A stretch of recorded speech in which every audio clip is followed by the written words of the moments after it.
In 1927, the Great Mississippi Flood became one of the most devastating natural disasters in U.S. history. It began with heavy rains in the spring and soon turned the Mississippi River into a raging torrent. As levees failed, over 700,000 people were displaced across several states and countless homes were destroyed. The flood's aftermath revealed the inadequacies of existing flood management policies, prompting significant changes.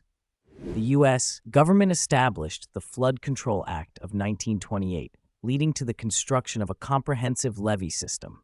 This disaster not only reshaped infrastructure, but also influenced social dynamics, as many African Americans were disproportionately affected and marginalized in recovery efforts.